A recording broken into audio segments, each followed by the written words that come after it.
Two-legged shoulder pose or Dwi Pada Kandharasana. Dwi Pada Kandharasana is a Sanskrit word. Dwi means two, Pada meaning feet, Kandha meaning shoulder, and Asana means pose. This is an advanced pose, inverted forward bend, and resting posture that requires a great deal of flexibility in the hips, legs, and back. The legs are wrapped under the corresponding arms and behind the shoulders where the ankles are crossed. The arms extend forward with the palms pressed together. This pose revitalizes the nerves of the whole body. It has a profound effect on all the abdominal organs, especially the kidneys, liver, spleen, intestines, and pancreas. The pelvic organs are also massaged. There are a few steps to master before going into the final pose. To open the hip, begin with Happy Baby Pose, Ananda Balasana. Assume in supine position with the legs bent and the arms rest at the sides. Relax the whole body. Inhale, raise the legs up and bring the thighs close towards the body. And then use the hands to catch the inside of the feet. As you exhale, draw the knees down towards the ground and keep the ankles in line with the knees. Keep the knees at the sides of the body and the knees are pressing into the ground with the help of the hands to deepen the flexion of the hips.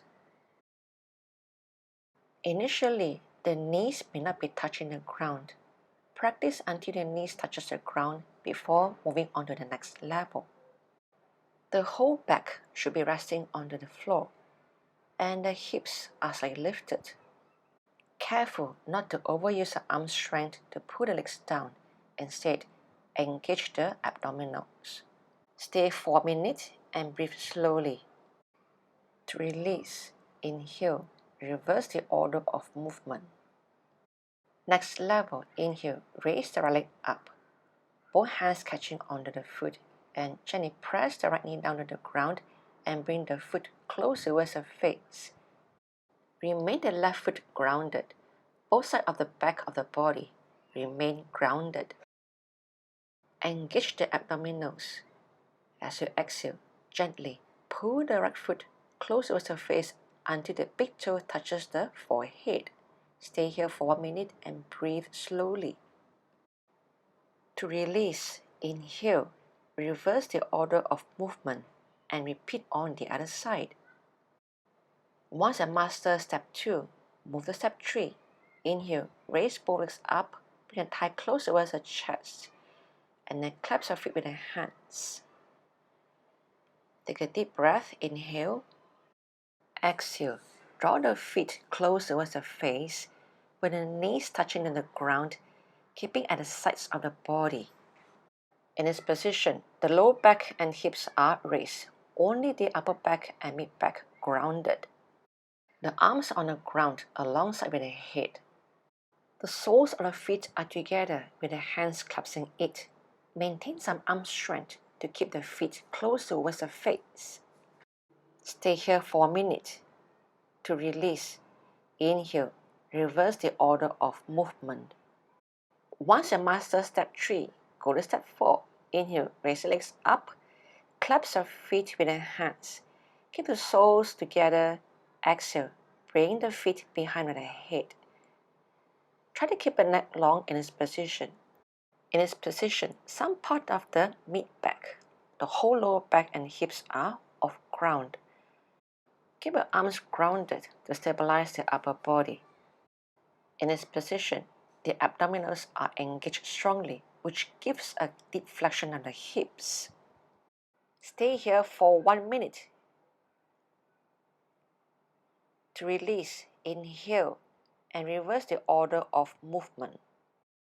Once you master step 4, you can move into Dwi Pada Kandharasana. Inhale, raise whichever legs that's comfortable. With the hands, gently guide the right femur head bone into the hip socket.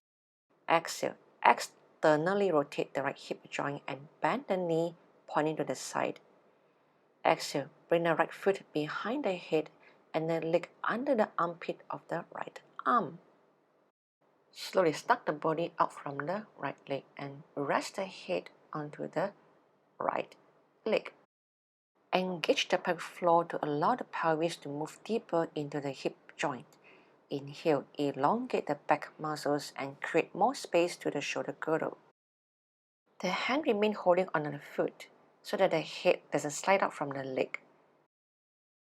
Continue to repeat the movement with the other leg so that both arms rest on the back legs. Exhale, gently press the legs downward with the arms. Try to cross the feet and hook the ankles behind the head without strain. Roll the calf out so that the arm can snug out behind of the legs. Once stable, point the arms forward or place the palms in Anjali Mudra. Relax whole body. Close the eyes and maintain the position for as long as is comfortable, breathing slowly and deeply.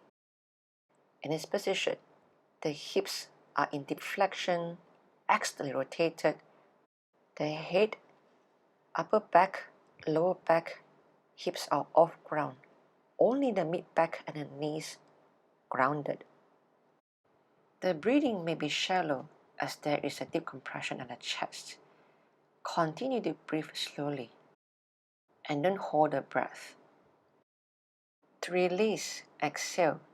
Use the hands to unlock the ankles, one at a time, in the reverse order of movement.